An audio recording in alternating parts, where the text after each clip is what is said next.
Folks, we have some major news coming out of the White House. Trump is seeking a swift Supreme Court intervention. This is a major judiciary clash over presidential authority. Folks, the Trump administration just requested that the Supreme Court quickly take up and rule on the legality of his sweeping import tariffs imposed by the president under emergency authority.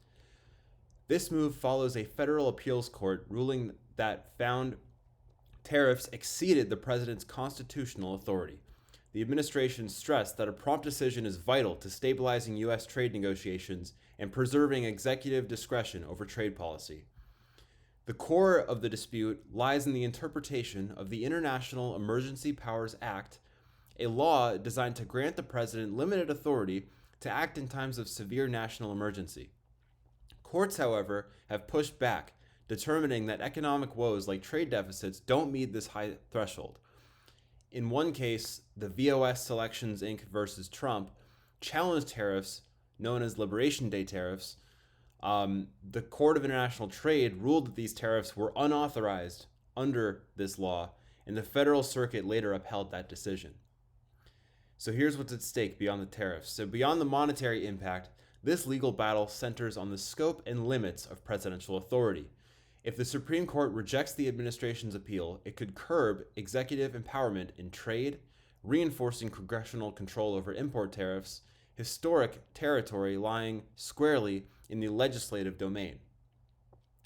Moreover, should the court strike down these tariffs, it could set a precedent limiting the ability to use emergency powers in broader economic scenarios. This has implications for future situations where presidents might rely on such authority in crises, be they economic, health-related, or geopolitical.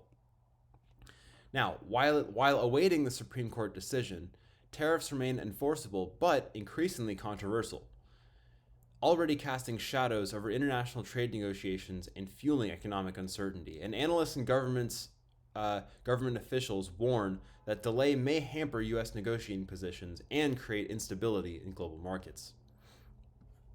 So, what do we have moving forward? Well, this expedited request strikes at the heart of America's constitutional framework, the balance of power between branches of government. Will the president be able to wield broad unilateral powers in trade via emergency declarations, or will the courts reaffirm Congress's longstanding prerogative? As the Supreme Court weighs whether to hear the case and how rapidly to deliberate, the outcome promises to resonate far beyond a single tariff program, potentially redrawing the lines of executive authority for years to come.